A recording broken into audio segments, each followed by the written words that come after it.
여러분 안녕하십니까? 생생매거진 오늘 박은정입니다. 강풍과 폭우를 동반한 6호 태풍 카눈이 한반도를 향해서 북상하고 있습니다. 대구와 경북은 오늘 밤과 내일 새벽 사이에 태풍의 영향권에 들 전망인데요.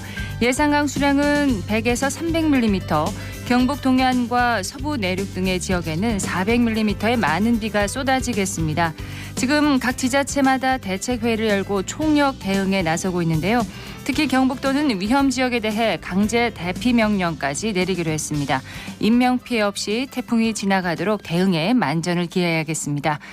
8월 9일 수요일 생생매거진 오늘 먼저 안동과 포항 울릉 연결해서 그곳의 소식과 날씨 듣겠습니다.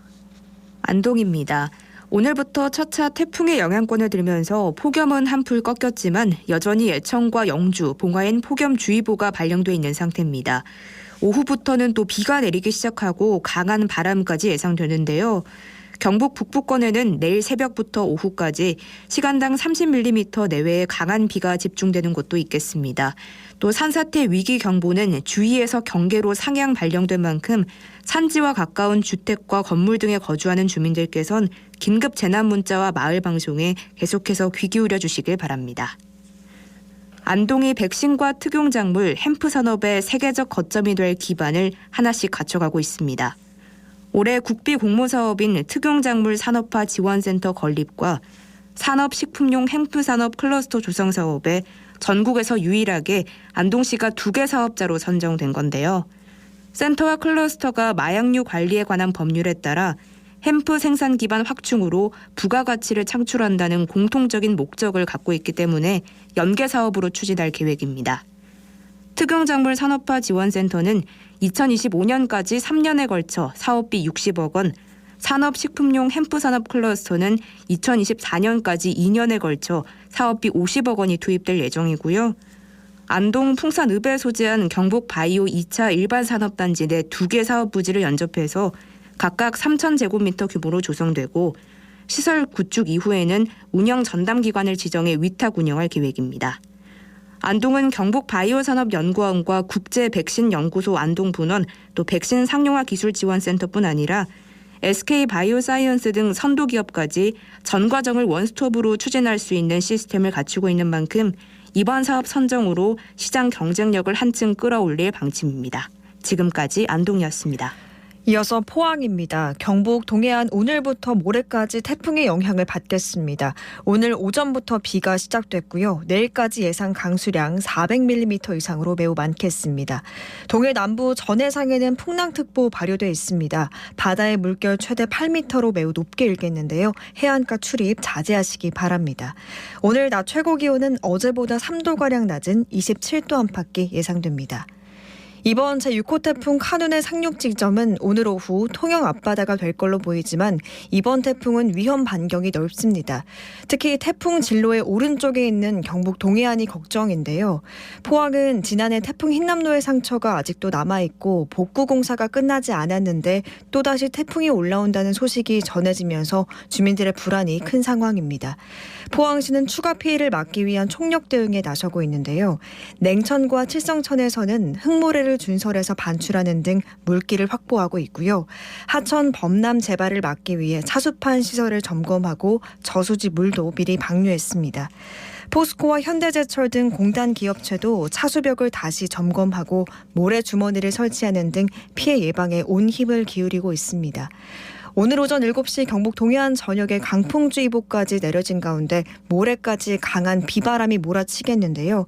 안전사고 발생하지 않도록 대비 철저하게 해주시고 앞으로의 태풍 발달과 경로, 속도가 매우 유동적인 만큼 최신 기상정보 수시로 확인해 주시기 바랍니다. 지금까지 포항이었습니다. 이어서 울릉입니다. 울릉도와 독도는 흐린 하늘 보이고 있는 가운데 고온다습한 날씨 계속되고 있습니다. 현재 기온은 29.4도, 습도는 88%, 체감온도는 33도 내외를 웃돌고 있습니다.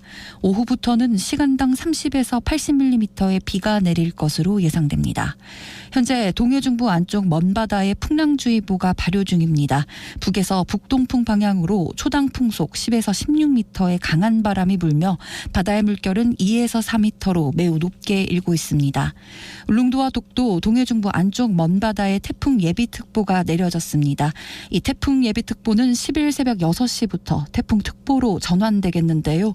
글피까지 태풍 카눈의 영향으로 해안에 너울이 유입되면서 강한 바람과 함께 높은 물결이 갯바위나 방파제, 해안도로를 넘는 곳이 있겠습니다. 해안가 안전사고에 각별히 주의하셔야겠습니다. 태풍 대비 선박 피항으로 인해 현재 여객선들의 운항이 중단됐습니다. 자세한 사항은 선사별로 확인하시기 바랍니다. 울릉군이 여름 휴가철을 맞아 지난 4일 해수욕장, 야영장, 관광지 등 피서지를 중심으로 울릉경찰서, 울릉교육지원청, 울릉군 청소년센터, 울릉군 여성단체 협의회와 함께 합동 단속반을 구성해 청소년 유해 환경 개도 및 점검 활동을 펼쳤습니다.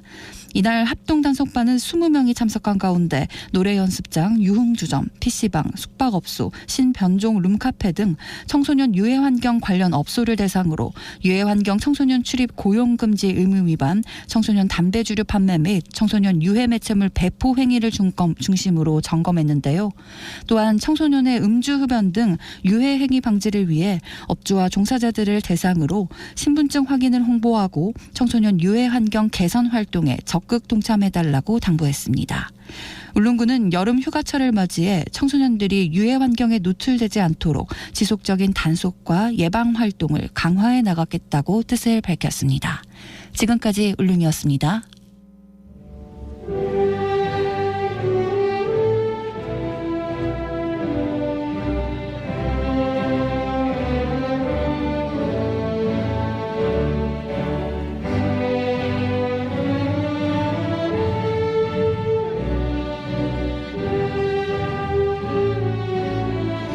지방 소멸 위기를 극복하고 지방의 발전을 위해 매진하는 분들을 만나는 시간입니다. 지방시대를 열다.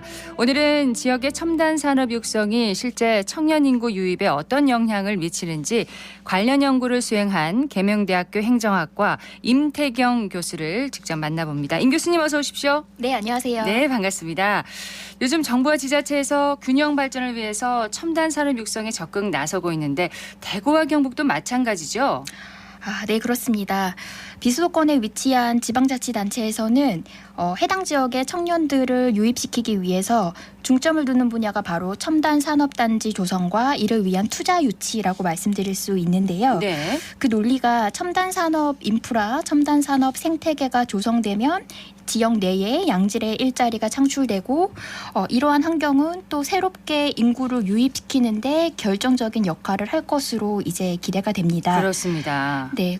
또 특히 이제 인구 소멸 지역에 해당되는 지자체에서는 지방 소멸 대응 기금을 활용해서 이제 일자리 창출형 첨단 산업 육성을 이제 계획하고 있고 지역 내에 고용을 창출하기 위한 수단으로 이 첨단 산업 생태계 구축을 계획하고 있는 실정입니다. 그런데 지역마다 첨단 산업 비중이 다르지 않겠습니까? 일자리 규모로 보면 어떻습니까? 네, 다릅니다. 특히 수도권과 비수도권 지역 게 이제 굉장히 다름을 느끼는데요. 네. 수도권 지역에서는 경기도가 많은 비중을 차지하고 있고요. 비수도권 지역에서는 충남과 충북이 6%대로 비교적 높은 비율을 보이고 있습니다. 네. 그 다음으로는 경북이 한 5.7% 정도 되고요. 인천이 4.3% 정도 첨단 산업에 관련된 일자리 규모를 갖고 있습니다. 대구는 한 1.1% 정도이고요. 꽤 낮네요. 네, 비수도권 지역에서는 굉장히 낮다고 말씀드릴 수 있습니다. 네, 여기서 말하는 첨단 산업 일자리는 구체적으로 어떤 일자리를 말하는 건가요? 네. 우리나라 산업발전법 제5조에 이제 명시하고 있고요. 보면은 우리나라의 경우에는 첨단 산업의 선정 기준 또는 그 범위에 관련해서 일단 산업발전법 제5조에 명시하고 있고 네. 한국창업진흥원에서 첨단 산업에 관련된 한국표준산업 분류 코드를 조작적으로 정의하고 있는 실정입니다. 해외의 사례를 한번 살펴보면 EU나 OECD에서도 첨단 산업에 관련된 산업을 조작적으로 이제 정의하고 있는데요. 어떤 자리들을 말하는 건가요? 일자리를요? 네. 예를 들면은 광통신 부품, 뭐 차세대 디스플레이를 아우를 수 있는 정보통신 기술, 네. 그리고 보건 의료와 농업 해양 관련 뭐 응용 기술을 포함하고 있는 바이오 기술, 그다음에 전자기 측정, 정밀 기기 제조업, 그다음에 뭐 제어 장치 등을 주요 분야로 하고 있는 전기 장비 기술, 그리고 위성, 뭐 항공기에 관련된 항공 우주 기술에 관련된 일자리를 네. 첨단 산업 일자리로 우리가 조작적으로 정의할 수 있습니다. 그렇군요. 이런 첨단 산업의 육성과 분산이 청년 인구 유입과 이동에 실제로 연관이 있을까 궁금한데 연구를 진행을 하셨다고 들었습니다. 어떻게 진행을 하셨나요? 네.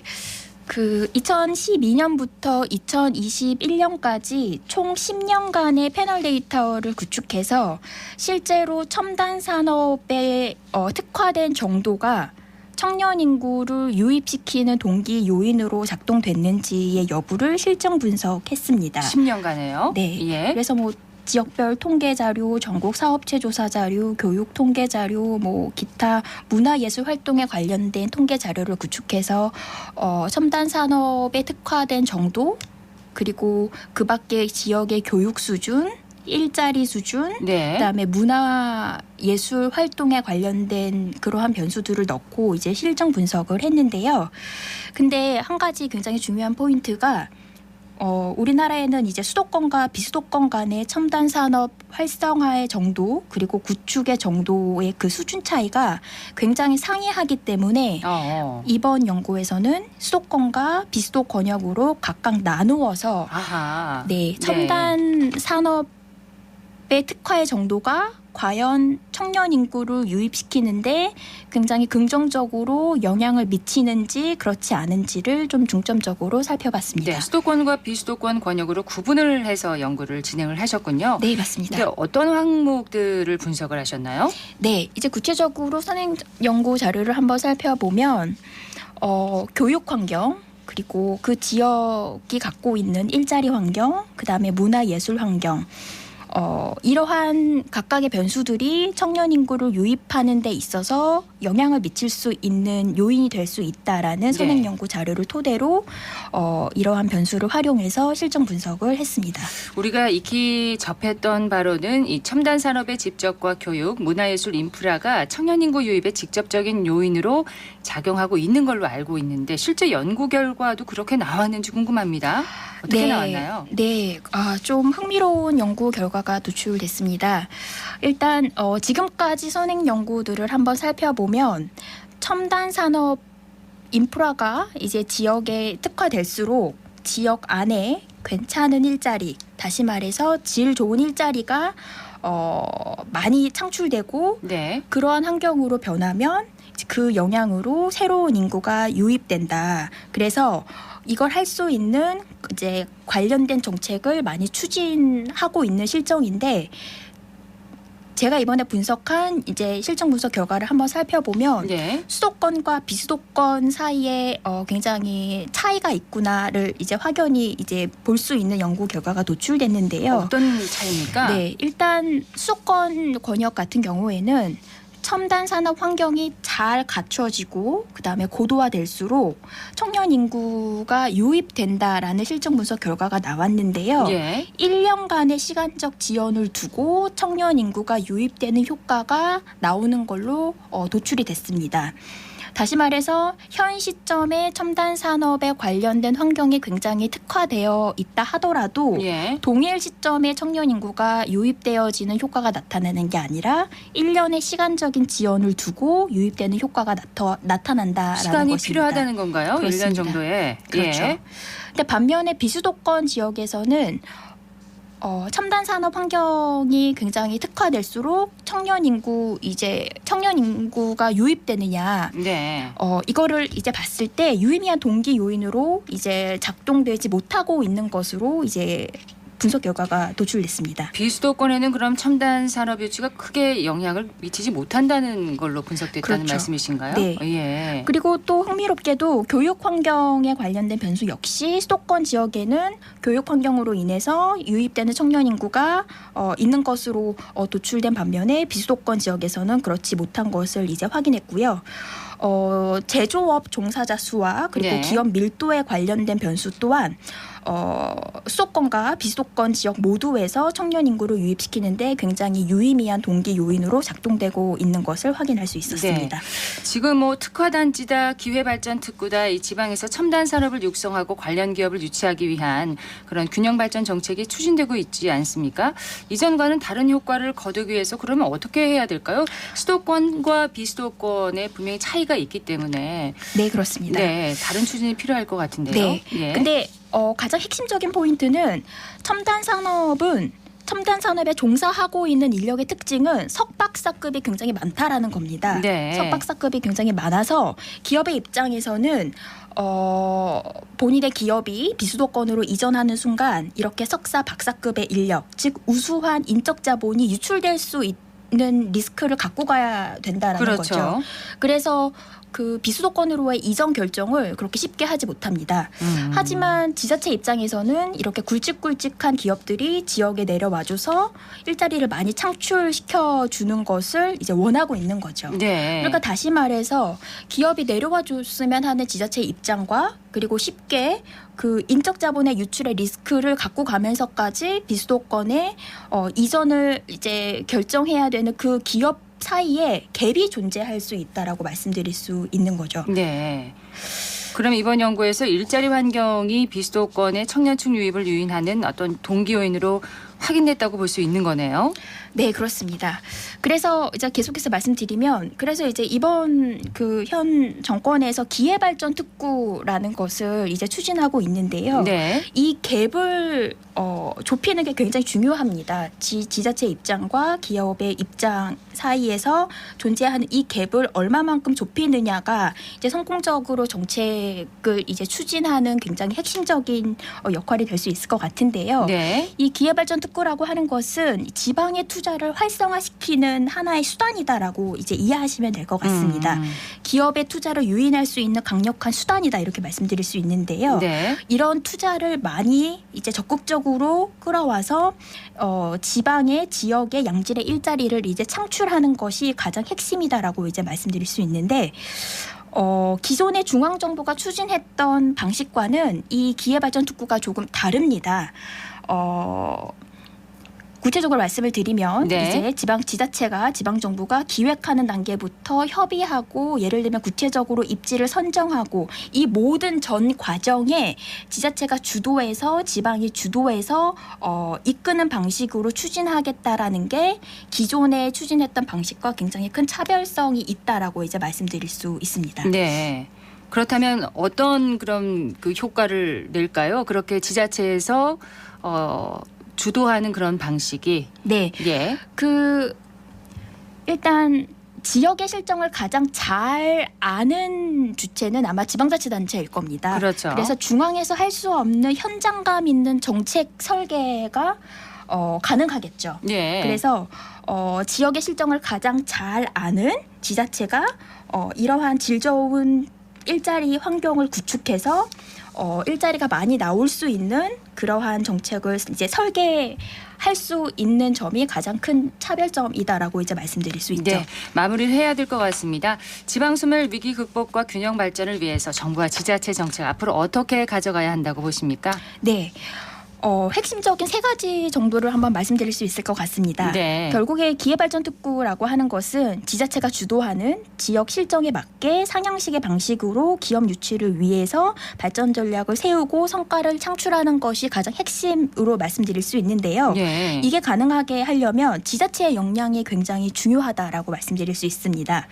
문제 해결 능력, 지역에서 지방이 정책을 기획하는 역량, 이 굉장히 이제 중요한 만큼 그러한 준비를 지자체에서 일단 하고 있어야 되고요. 예. 그다음에 이제 현장감 있는 정책을 기획하기 위해서는 지역에 위치하고 있는 기업 그리고 인재를 양성하기 위해서 지역에 위치하고 있는 대학과 지자체가 끊임없이 연계 협력을 구축하면서 네. 가져가는 게 굉장히 중요할 수 있겠습니다. 예, 오늘은 지방 시대를 열다 지역의 첨단 산업 육성이 실제 청년 인구 유입에 어떤 영향을 미치는지 연구를 수행한 계명대학교 행정학과 임태경 교수를 만나봤습니다. 고맙습니다. 감사합니다.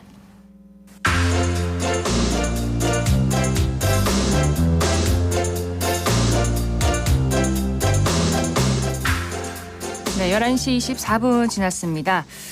대구시에서는 무더운 여름철에 양산 대여 서비스를 제공하고 있는데요. 시내 곳곳에서 마주칠 수 있는 양심 양산을 박나영 리포터가 소개한다고요?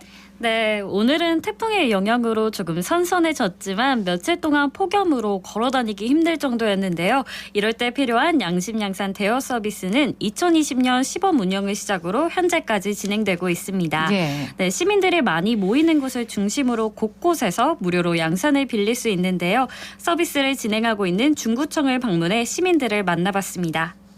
신암동에 사는 김정희라고 합니다. 저는 사실 운전을 해서 양산을 쓸 일이 잘 없는데 여기 양심 양산을 보니까 잠깐만 나가도 많이 더운데 저걸 많이 사용하고 싶은 생각도 들고 참 좋은 것 같아요. 자주 많이 사용할 수 있을 것 같아요. 노인상가 사는 박영욱입니다.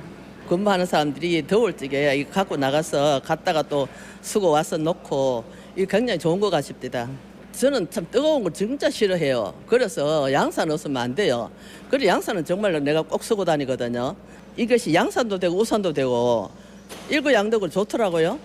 저는 중구청에서 요번 한 달만 미는 봉사 안내하고 있는 구옥희라고 합니다.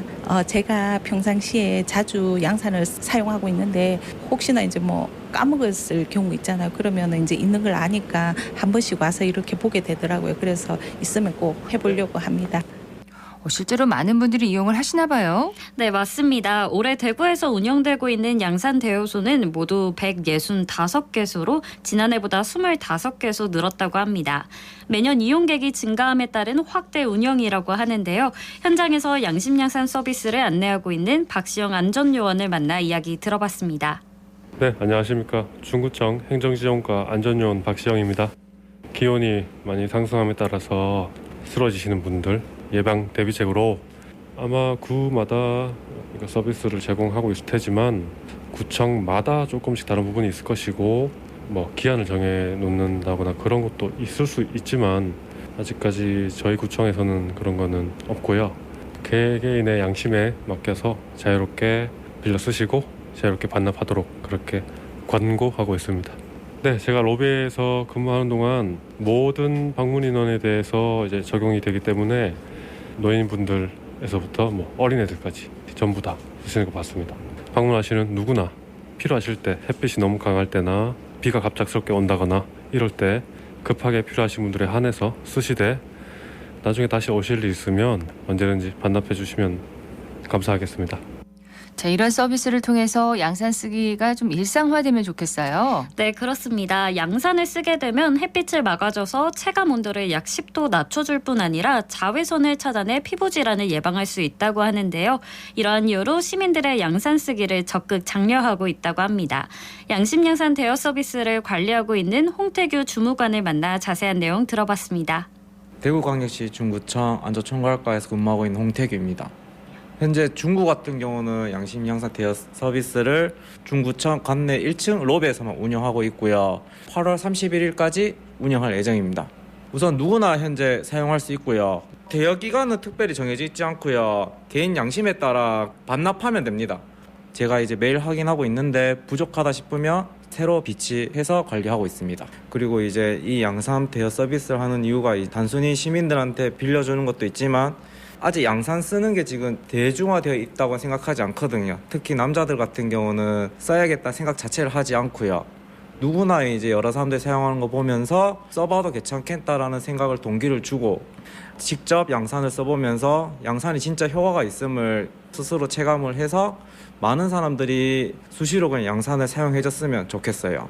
모든 구에 양산 대여 서비스 다 설치되어 있고요. 그리고 이제 우리 중구 같은 경우는 구청 1층 로비에 있는데 지나가다가 덥다 싶으면은 우리 1층 로비에서 휴식도 취하고 나갈 때 양산 가져가서 사용하셔도 되고요. 그리고 이제 사용하다가 본인이 진짜 필요하다 싶으면은 수시로 착용하고 다녔으면 좋겠어요.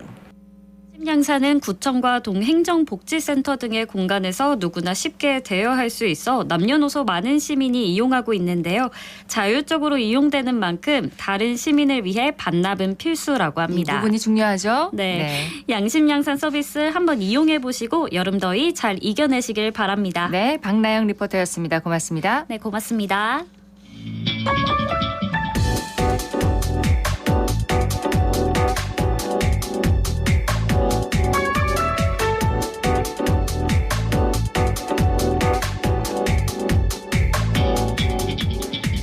묻고 듣고 생각과 마음을 나누는 방송. 지금 여러분께서는 대구 경북을 보고 듣는 생생 매거진 오늘을 함께하고 계십니다.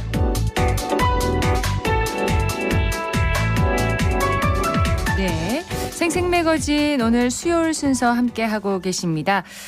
기자의 눈으로 지역의 현안과 이슈를 들여다봅니다. 경북일보 전재용 기자와 함께합니다. 어서 오세요. 안녕하십니까. 자, 오늘 준비한 소식은 뭔가요? 네, 경북 김천에 본사를 둔 한국도로공사와 자회사 한 곳이 직원들에게 교육용 태블릿 PC를 지급한 걸 두고 비판이 일고 있습니다. 지난해 한때 부채가 35조 원을 넘어섰던 도로공사가 40억 원에 가까운 예산을 들여서 전 직원에게 태블릿 PC를 지급했는데 퇴직자들이 이를 그대로 가지고 퇴사한 등 이제 관리 부실에 문제가 있었다는 지적이 나오고 있습니다. 도로공사에서 직원들에게 태블릿 PC를 지급한 이유가 있나요?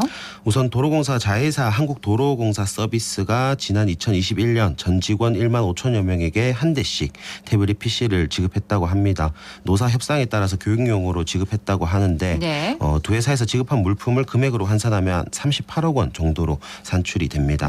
도로공사는 코로나19 유행 당시에 이제 원격으로 교육할 기기가 필요했다는 입장이고 자회사인 도로공사 서비스도 현장 교대 근무자들이 사무실 PC로 교육을 받기가 어렵기 때문에 지급했다고 설명했습니다. 직원 교육용이라는 설명이네요. 네, 맞습니다. 예, 업무에 필요해서 이제 예산을 들여 지급을 했다면 글쎄 문제가 별로 없는 것 같기도 한데요. 네, 우선 관리 부실에 앞서 제기된 문제를 한번 살펴보면 태블릿 PC가 사무실 PC로도 교육이 가능한 두 기관의 사장과 임원급에게도 지급이 됐다는 겁니다.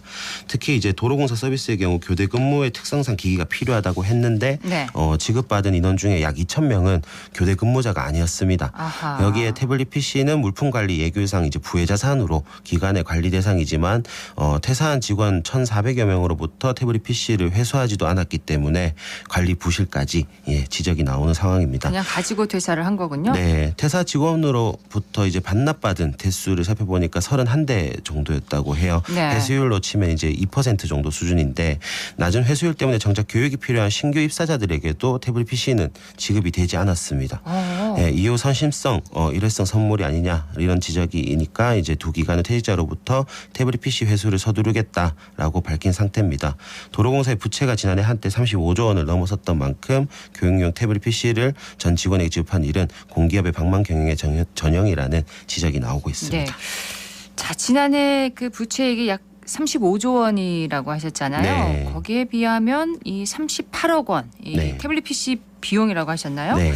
그렇게 비율상으로는 크지는 않지만 네. 이 부채가 쌓인 공기업들의 자구적 노력이 필요하다는 사회적 여론을 생각하면은 지적이 나올 법하다는 그런 생각도 드네요. 네, 맞습니다. 부채와 관련해서도 지난해부터 계속 우려가 많이 나왔었고 그래서 그 한국전력은 에너지 공기업 위주로 통해서도 막 그런 우려가 많이 나왔었거든요. 네. 그래서 실제 정부도 올해 6월에 공기업의 경영혁신의 채찍질을 좀 가했습니다. 적자 재정으로 국가 부채가 급증하는 상황에서 공기업의 부실 경영마저 계속되면 국가의 재정 압박이 생길 수밖에 없거든요. 그렇죠. 네, 그래서 기획재정부가 올해 6월 16일에 발표한 2022년도 공공기관 경영평가 결과 보고서에 따르면 한국철도공사, 코레일을 비롯해서 4곳이 최악의 성적표인 아주 미흡 E 등급을 받았습니다. 네. 네, 한국전력공사와 한국토지주택공사, LH죠. 그리고 인천항만공사, 그다음에 강원랜드 주택 도시보증공사 등 이제 14곳이 D등급을 받았고요. 대구 동구 혁신도시에 있는 한국가스공사도 C등급으로 보통등급을 받았습니다. 공공기관 경영평가는 교수와 회계사, 변호사 등 이제 민간 전문가 119명이 참여해서 이제 그런 평가단이 지난 2월부터 4개월간 공기업과 준정부기관, 감사평가기관 등 이제 총 193곳의 기관을 대상으로 평가한 것인데 당시 이 평가 결과를 두고 추경호 경제부총리는 재무성과 차시효과 비중의 확대로 이제 재무 상황이 악화된 기관의 등급이 크게 떨어졌다. 네. 그리고 에너지 공기업은 전반적으로 등급이 떨어졌다고 설명했습니다. 그러면서 이제 재무 상태가 좋지 않은 공기업은 성과급을 반납하게 하는 등 강도 높은 조치를 가하기로 했습니다. 네, 지역의 에너지 공기업인 가스공사가 C등급을 받았다고 하셨는데 이게 보통이면은 낮은 건가요? 네, 우선은 등급 자체가 한 단계 이상 하락했다고 전에 비해서 한 단계 정도 하락한 걸로 이제 확인이 되고요. 예. 그리고 가스공사가 지난해 이제 2조 5천억 원의 영업이익을 냈지만 이는 좀 착시 효과에 좀 불과한 걸로 확인이 됐습니다. 착시 효과요? 예, 국제 그 액화천연가스 LNG 가격이 이제 폭등해도 서민 경제 안정을 위해서 도시가스 요금 인상을 계속 억제했었거든요. 그러면서 이제 이미 팔았던 가스 요금에 대한 그거의 미수금이 좀 9조 원 가까이로 좀 급증했습니다. 네. 그러니까 순자산으로 치면 9조 원의 재산이 있는 거지만 아직 받지 못한 돈이 9조 원이 있다는 건데 그런 미수금 때문에 이제 이런 게 좀 착시 효과가 있다고 보여지고요. 예. 그리고 종합적으로 보면 지난해 가스공사 부채는 52조 원으로 전년도보다 17조 5천억 원 증가했습니다. 그리고 올해 1분기에는 가스공사의 영업이익이 5,884억 원으로 지난해 동기보다 35% 정도 줄었는데 이 역시도 착시 효과로 올해 1분기에는 미수금이 3조 원 늘어서 재정 악화가 지속했습니다. 착시 효과라는 단어가 지금 자주 나오는데 네. 그러면 가스공사를 통해서 어떤 자구적인 노력이 이루어지는지 알 수 있을까요? 우선 미수금을 최대한 회수하는 노력도 필요하겠고요. 예. 그리고 이제 그 재정 건전성을 확보하기 위해서는 또 자체적으로 어떤 노력들이 많이 필요할 것 같은데 그래서 가스공사를 살펴보니까 이제 공사 임직원 모두 부진하는 경영 성과에 대한 책임을 좀 통감하는 상황이다 이렇게 반성을 했고요. 그래서 고강도 자구 계획을 착실히 이행할 것이라고 이제 올해 초부터 밝혀왔습니다. 네. 예, 이거는 이제 지난해 말 최현애 사장이 취임한 이후에 최 사장의 주도로 경영 정상화를 목표로 한 비상 경영 체제가 선포됐고 이후에 재무 위기 극복을 위한 고강도 자구 계획을 마련해 이행하고 있는 중입니다. 예. 당시 최 사장은 러시아 우크라이나 전쟁으로 촉발된 LNG 도입 가격 급등에 따른 국민 난방비 부담 증가와 가스공사 재무구조 위기를 해결하는 것을 최우선 목표로 내세웠습니다. 이에 따라 올해 초 재무구조 개선 TF팀을 구성해서 고강도 자구 대책을 마련했고 올해 자산 유동화와 해외 사업 수익 증대 등을 통해서 2조 7천억 원 규모의 재무 개선을 추진하겠다고 구상을 밝혔습니다. 구체적인 계획을 내놓은 거네요. 네, 우선은 이제 목표치를 먼저 이렇게 제시를 하고 그리고 향후 5년 동안 이제 수익 창출하기 위한 노력과 중장기 계획을 또 세우겠다고 했거든요. 예. 그래서 이제 약 14조 원 규모의 재무 개선을 이루겠다는 목표까지는 세웠고요. 그다음에 이제 좀 아까 전에 말한 세부적인 계획을 살펴보면 가스 요금 인상과 관련해서 국민 고통을 분담하는 차원에서 임원 성과급을 전액 삭감하고 1, 2급 성과급도 50% 삭감한 데 이어서 1급 직원의 성과급도 50% 자발적으로 반납하기로 했습니다. 예. 이 밖에 조직 부서 축소와 무인화 그러니까 이제 새로운 기술력을 도입해서 인력을 좀 축소하는 방법으로 인건비를 좀 아끼고 임원 1, 2급 임금 인상분도 전액 반납하는 등 이제 자구 노력을 이행하기로 했습니다. 네. 자, 지방 정부 산하 공기업의 사정은 어떻습니까? 지방 공기업의 사정도 그렇게 좋지는 않는 것 같습니다. 최근에 행정안전부가 조사해서 발표한 내용을 살펴보니까 지방 공기업 빚은 지난 1년 사이 이제 5조 원 정도 더 늘어서 60조 원을 넘어섰습니다. 빚이 늘어가고 있군요. 네, 부채가 60조 원을 넘어선 게 이제 2016년 이후에 6년 만이라고 합니다. 행정안전부가 지방 공기업 411곳에 대한 2022년 결산 결과를 최근 발표했는데 전체 지방 공기업 자산은 231조 7천억 원, 자본은 170조 4천억 원으로 전년도보다 각각 8조 4천억 원 그리고 3조 4천억 원 늘었습니다. 네. 하지만 부채도 그만큼 늘었는데 61조 3천억 원으로 전년도보다 5조 원 정도 증가했습니다. 행안부는 제3기 신도시 등 이제 지역개발 사업을 위한 차입금 증가가 주된 원인이라는 게 행안부 측 설명입니다. 즉 차입금이라는 차입금요? 게 채권 채무 관계에 이제 성립을 함으로 해서 이제 대출을 당긴다고 보면 될 것 같아요. 예, 그런 식으로 이제 쉽게 이해하시면 될 것 같고, 그래서 이제 어쨌거나 이것도 다 부채가 있는 거기 때문에, 그렇죠. 예, 이게 이제 부채 증가한 그 주된 요인이라고 이제 행안부가 설명을 했습니다. 부채 규모는 2013년 73조 9천억 원으로 역대 최대치를 찍었다가 2017년 52조 3천억 원까지 4년 연속 감소세를 보였습니다. 그러니까 4년 동안 한 20조 원 정도 가량의 이제 부채가 줄었던 건데 네. 이후에 좀 등락을 거듭하다가 2021년에는 56조 3천억 원 까지 이제 50조 원대를 계속 유지했었고요. 그러다가 지난해 기준으로 부채가 60조 원을 돌파한 상황입니다. 부채 비율도 36%로 전년도보다 2.2%포인트 높아졌고 부채 비율이 높아졌다는 것은 그만큼 재무 건전성이 악화됐다는 의미입니다. 그렇죠. 자, 정부와 지방정부 산하 공기업에 늘어난 이 부채 부담을 좀 완화하려는 노력이 지속적으로 필요하겠습니다. 네, 맞습니다. 정부는 산하 15개 공기업에 대해 성과금 삭감 또는 자율 반납을 공고했습니다. 가스공사가 이미 시행하고 있는 내용이기도 하죠. 그리고 재무 상태가 악한 공기업이 성과급을 수령하는 것은 국민 눈높이에 좀 부합하지 않다. 이런 판단이 작용한 것 같습니다. 그래서 일부는 2년 연속 순손실을 발생하거나 전년 대비 부채 비율이 50% 이상 많이 늘어난 곳은 공고를 넘어서 강제 삭감하기도 했습니다. 그동안 방만 경영으로 지탄받아온 공공기관의 뼈를 깎는 반성을 주문한 걸로 보입니다. 특히 한국전력과 한국가스공사는 경영평가 발표 뒤에 막중한 책임감과 경영혁신을 약속하면서 실제 반성문을 내놓기도 했거든요. 그래서 반성문까지요? 예, 맞습니다. 그래서 또 지방정부 산하 공기업 대상을 또 보면 연관성이 낮은 자산을 좀 정비해서 부채를 집중 관리하도록 하겠다는 계획을 세웠습니다. 네. 예, 행안부가 지난해 9월 발표한 지방공공기관 혁신 방향에 따라서 방만부실 경영을 한 지방공기업에 대한 구조조정에 들어간 상태고요. 지자체와 지방공기업 스스로 유사 중복되는 기관을 통폐합하거나 과한 복리후생을 없애는 게 골자입니다. 이런 노력도 필요하지만은 이 공기업의 경영을 제대로 평가할 수 있는 그런 노력도 좀 필요할 것 같습니다. 제도 맞습니다. 자체가요. 예, 맞습니다. 경북일보의 전재용 기자였습니다. 고맙습니다. 고맙습니다.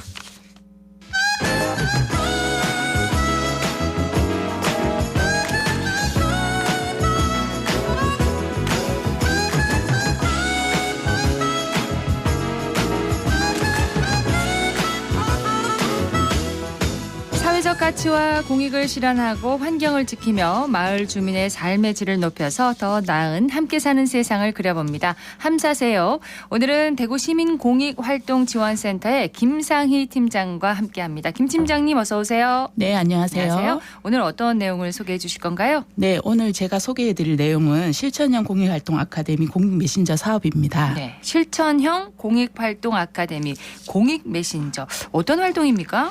네, 실천형 공익활동 아카데미는 주니어, 청소년, 시니어 세대별로 주변에 접하는 사회 문제에 대해서 해결 방법을 논의하며 서로의 차이나 공통점을 확인하고 공익활동에 대해 이해하는 과정을 가지는 워크숍 형태 사업입니다. 예. 네. 그리고 이런 과정을 통해 사회 문제에 대한 각각의 해결 방안을 찾아서 개인과 사회에 메시지를 남기자는 의미로 공익 메신저라고도 하는데요.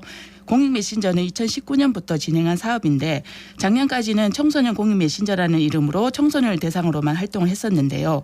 올해부터는 세대별 사회 문제 해결 프로젝트라는 부제로 다양한 세대가 참여하는 사업으로 바뀌었습니다. 네. 그럼 작년에는 청소년을 대상으로 한 활동이었다면 올해는 이제 세대별로 좀 확장한 그런 사업이 됐는데 어떤 특별한 이유가 있나요? 네.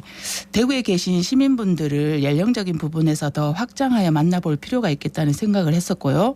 공익센터의 사업에는 청년과 중장년층의 참여도는 이미 높은 편입니다. 네. 기회가 주어진다면 공익활동을 하고자 하는 시니어분들과 아이들이 많을 것이라는 판단이 들어 시도하게 되었고요. 다양한 연령층이 참여하면 하나의 사회 문제를 세대별로 어떻게 인식하고 있으며 해결 방안 또한 세대별로 어떻게 다른지 확인하고 서로를 이해할 수 있는 장이 되지 않을까 하는 기대가 있었습니다. 그러네요. 네. 그리고 이런 활동을 통해서 각 연령층에서의 자기 주도적인 문제 해결 활동 경험과 세대 통합 경험을 할 수 있다고도 보았습니다. 네. 요즘 세대별 갈등이 사회적 이슈가 되기도 하는데 이런 세대별 대상으로 하는 프로그램이 더 의미가 있겠습니다. 구체적으로 어떤 활동을 진행합니까? 네. 총 3번의 워크숍과 1번의 캠페인을 진행했습니다. 환경 안전으로 주니어 한 팀 4명, 청소년 3팀 11명, 시니어 2팀 6명으로 총 6팀 21명이 참여했습니다. 네. 3번의 워크숍에서는 서로를 탐색하는 시간과 환경 안전에 관련된 사회 문제에 대한 해결 방법을 모색하고 각 팀별로 사회 문제 해결 방법을 발표해 세대별 사회 문제 해결 방법의 차이점을 알아보았고 팀마다 정한 사회 문제를 가지고 캠페인 제작물을 만드는 활동과 캠페인 리허설도 진행했고요. 네. 마지막 사회차 캠페인 는 주민들을 모집해서 프로그램을 체험하는 형식으로 진행했습니다. 그렇군요. 자, 그러면 여기서 실천형 공익활동 아카데미 공익 메신저에 대한 이야기와 함께 또 사업에 직접 참여한 분들의 목소리를 들어보도록 하겠습니다. 이혜경님, 저희 GMO 넌 누구니 할 건데 우리 사진 지금 이거 찾아야 되거든요. 전체적으로 GMO에 관련된 사진이 이제 필요하죠. 네, 저는 공익 메신저 5기에 참석하게 된 시아팀의 백성미라고 합니다. 시아팀의 이혜경입니다. 저희는 안전에 대해서 하는데요. 기본적으로 저희 자라나는 세대들을 위한 먹거리에 대한 안전을 하는데 그중에 GMO를 골랐습니다. GMO에 대해서 설명을 해드릴 건데요. 이제 초등학생 또 어머님들이 GMO 음식에 대해서 잘 몰라가지고 그거를 저희들이 홍보할 예정입니다. 오니까 연령층이 참 다양하더라고요. 초등학생도 있고 중고등학생도 있고 해서 저 사람 주제는 관심은 뭔가 그게 되게 궁금했는데 이번에 많이 보고 느낀 것 같습니다. 이번 씨앗 활동으로 더 많은 사람들에게 GMO를 홍보하고요. 대구시에서 정책적으로 반영되도록 노력하고 싶습니다. 네, 시니어 팀이신데 이 시니어분들은 이런 활동을 어떻게 받아들이셨는지 궁금합니다. 네, 시니어층은 캠페인이라는 용어 자체도 익숙치 않고요. 환경 안전을 주제로 대화를 나누거나 논의를 해보는 경험도 익숙지 않으셨습니다. 예. 그래서 캠페인 물품을 제작할 때도 시간이 부족하다는 얘기를 많이 하셨습니다. 그렇지만 여러 세대가 함께 시작하여 함께 결과물을 만드는 활동이 의미 있다고 생각하셨습니다. 그렇군요. 환경이라는 주제가 많았다고 들었는데 구체적으로 어떤 내용인가요? 네, 제가 캠페인에 직접 참여를 해봤는데요.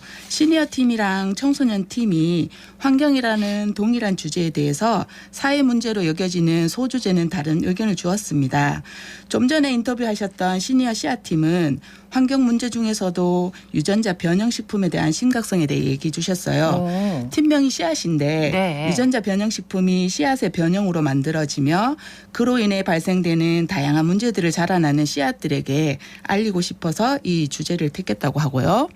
청소년 한 팀은 쓰레기 무단 투기로 인한 피해를 경험하고 일부는 본인이 무단 투기를 해본 경험이 있기에 개인이 실천하기 가장 쉬운 행동임에도 불구하고 사회적으로 큰 문제에 속하기 때문에 쓰레기 무단 투기 문제를 선택했다고 해요. 청소년들이 또 이런 문제를 선택했다는 게 참 의미가 있네요. 네. 자, 캠페인 내용이 궁금한데요. 활동에 참여한 분들 얘기를 들어보겠습니다. 저는 공익활동 메신저 활동 참여하고 있는 박병현입니다. 팀원 이신정입니다. 팀원 노현주입니다. 저희 팀은 이번에 캠페인 활동 쓰레기 무단 투기를 주제로 해서 캠페인을 준비하고 있습니다. 공익 메신저 참여하게 된 계기는 기본적으로 이런 공익 활동에 대해서 쉽게 다가갈 수 있게 기회를 주셔서 참여하게 되었고 주제 같은 경우에도 현재 이 문제가 가장 심각한 것 같다 싶어서 쓰레기 무단 투기를 또 선택하게 되었습니다. 실제로 저희 팀원들이 무단 투기를 선택한 이유도 다들 지금 자취하는 중이라 가지고 쓰레기 무단 투기에 좀 직접적인 영향을 받고 있어서 이게 좀 많이 심각하고 이제 이거를 좀 개선하고자 진행하려고 합니다. 캠페인에서는 현재 지역에서 문제가 되고 있는 쓰레기 무단 투기를 개선하기 위해서 투어 던지기 게임과 관련지어서 캠페인에서 진행하게 되었습니다. 투어의 링은 쓰레기고 기둥은 쓰레기통으로 가정해서 링을 기둥에 넣지 못한 사람은 자신이 직접 링을 기둥에 넣어서 쓰레기 무단 투기를 개선하고자 합니다. 현재 우리 주변엔 환경이나 안전에 대한 다양한 문제들이 발생하고 있는데 주변을 잘 둘러보지 않아서 이 문제의 심각성에 대해 모르는 사람들이 많은 것 같습니다. 방송을 통해서 환경이나 안전 등의 사회 문제들을 조금씩 알게 됐으니까 주변을 둘러보면서 관심을 가지면서 생활하시면 좋을 것 같습니다.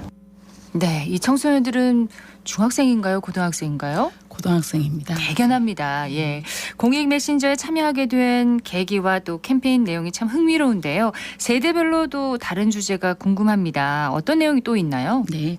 주니어 팀은 분리배출에 대한 주제, 청소년 팀은 폭염에 대한 얘기, 따돌림에 대한 주제, 그리고 쓰레기 무단 투기에 대한 주제로 얘기를 나눴습니다.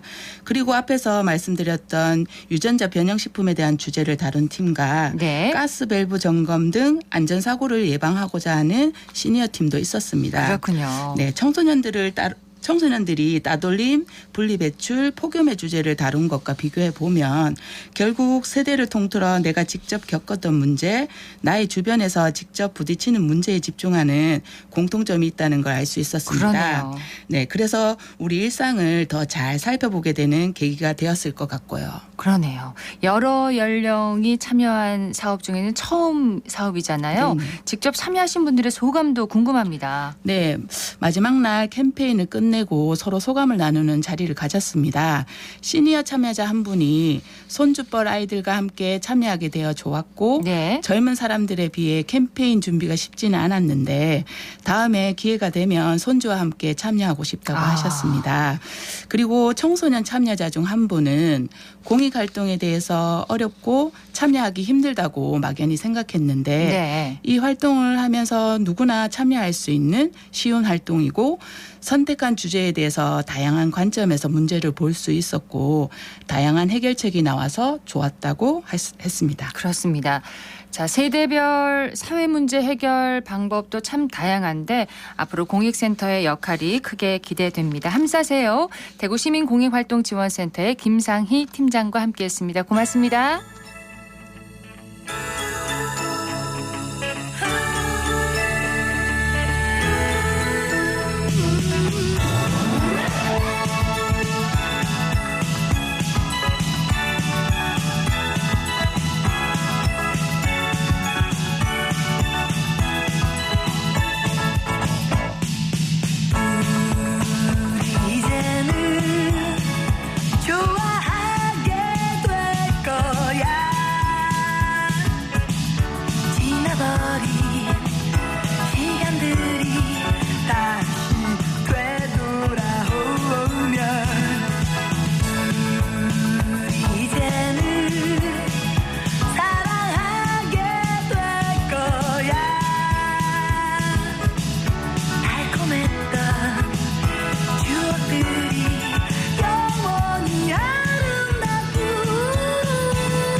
클릭 정보 클릭.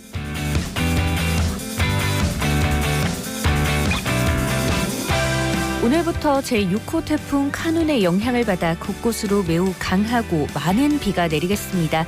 피해가 발생하지 않도록 대비 철저히 해야겠는데요. 휴가 중인 분들은 야영이나 물놀이를 멈추고 주변에 있는 사람들에게도 태풍의 소식을 알려 안전한 곳으로 함께 대피하시기 바랍니다. 또 침수가 예상되는 곳이 있다면 물막이판이나 모래주머니 등으로 침수를 예방할 수 있도록 해주셔야겠습니다.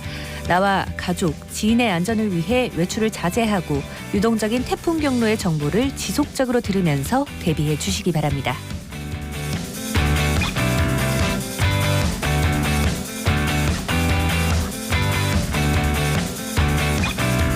올해 첫 태풍인 제6호 태풍 카눈에 대해 조금 더 자세히 알려드립니다. 카눈은 태국에서 제출한 이름으로 열대과일의 한 종류라고 하는데요. 오늘 오후 3시쯤 대구 서부 북쪽에 약 60km의 육상을 지날 것으로 보입니다. 카눈의 강도는 기차를 탈선시키거나 허술한 집을 붕괴시킬 수 있는 강도라고 하는데요. 지난해 9월 한반도를 강타한 태풍 흰남노에 버금간다고 합니다. 무엇보다 지난 7월 집중호우로 큰 피해가 발생한 경북 북부 지역은 추가 붕괴와 산사태 등으로 인한 피해 집중이 우려됩니다.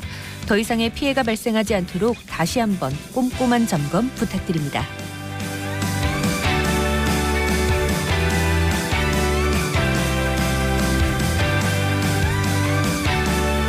이번 이번 태풍은 바람도 강할 것으로 예상되는 만큼 유리창문이 깨져 2차 사고가 발생하지 않도록 대비해야겠습니다. 소방당국에 따르면 강풍이 예상되는 지역은 창문과 창틀을 테이프로 단단히 고정하는 것이 좋다고 하는데요. 창문이 바람에 흔들리는 과정에서 창틀 사이 공간이 발생하면 파손될 우려가 커진다고 합니다. 창틀에 종이나 헝겊 등을 끼워 흔들림 또한 방지하는 것이 좋겠습니다. 이 창문에는 신문지나 테이프를 붙이는 것도 방법이지만 창틀의 흔들림을 막는 것이 더 효과적이라고 하네요. 무엇보다 태풍 영향권에 있을 때는 실내에서 창문과의 거리를 두고 있어야겠습니다.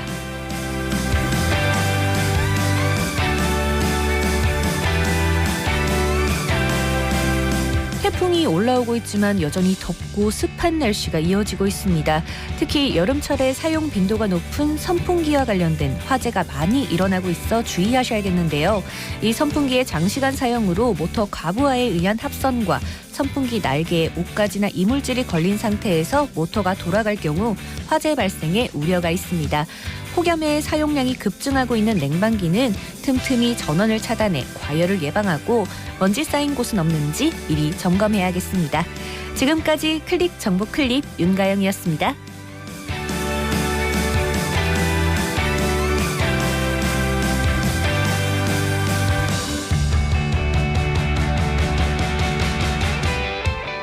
네, 먼저 들으신 노래는 이상래 사랑할 거야였습니다. 대구 경북 통합신공항 건설을 위한 특별법 시행령이 어제 국무회의를 통과해서 오는 26일부터 시행될 예정입니다. 대구시는 올해 연말까지 국방부와 합의각서를 체결하고 민간공항 사전 타당성 검토 용역과 사업 대행자 선정 등을 마무리할 계획인데요. 신공항 건설을 위한 후속 절차 신속하게 잘 진행돼서 지역 경제에 활력을 불어넣어 주길 기대해 봅니다. 오늘 태풍 대비 잘 하셔서 안전하게 하루 보내시기 바랍니다. 생생매거진 오늘 준비한 순서 여기까지입니다. 지금까지 박은정이었습니다. 여러분 고맙습니다.